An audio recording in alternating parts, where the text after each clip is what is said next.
سر بتائیے کہ آج کمیٹی میں کیا اتفاق رائے ہوا, کیا بات چیت ہوئی ہے؟ نہیں دیکھو, کمیٹی میں جو اندر ڈسکشن ہوتی ہے وہ تو ڈسکلوز نہیں کر سکتے, لیکن آج گورنمنٹ نے اپنا ایک تھرڈ ورژن دیا ہے, ایک ڈراپ دیا ہے اس میں, جس میں کنسٹیٹیوشنل بینچ کی بات ہوئی ہے رادر دین کنسٹیٹیوشنل کورٹ کی.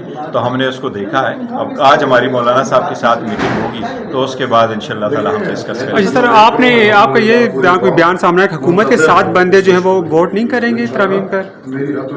دیکھو کیا کہیں گے؟ دیکھو کچھ لوگ کیا کہ چیف جسٹس کی تعیناتی کا معاملہ جو ہے اس پہ کہتے ہیں اتفاق نہیں ہو رہا کہ وہ پینل آئے گا, یہ جو سینئر ہوگا وہ خود چیف جسٹس بن جائے گا.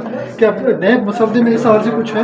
دیکھو مسودہ تو ٹوٹل گورنمنٹ نے ابھی ڈسکلوز نہیں کیا تو اس کے بعد نہیں بتا سکتے, لیکن یہ ایک بات ضرور یہ ہوئی ہے کہ گورنمنٹ کے ڈرافٹ میں کنسٹیٹیوشنل بینچ ہے, دین کنسٹیٹیوشنل کورٹ. سر یہ واضح کیجیے گا کتنے بندے جو حکومت کے جو ووٹ نہیں کریں گے؟ دیکھیے آپ دیکھیں گے منیمم 7 ہے, لیکن زیادہ بندے ہوں گے جو حکومت کو ووٹ نہیں. آپ سے رابطے میں تو نہیں ہے؟ نہیں دیکھو ہم بلیو نہیں کرتے ان چیزوں پہ.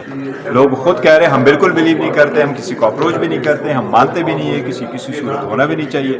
لوگ اپنے پارٹیوں کی ہدایات فالو کریں, لیکن یہ انڈیویجول معاملہ. آپ کہہ رہے ہیں کہ 7 سے زیادہ ہو سکتے ہیں سر؟ 1-2 زیادہ بھی ہو سکتا ہے, 8-9 ہو سکتے ہیں. ہو سکتا ہے. تو آپ کو پتہ ہے ان کے بارے, آپ سے رابطے میں تو نہیں ہے وہ؟ رابطے میں نہیں لیکن پتہ ہے. دے دیتے نا. تھینک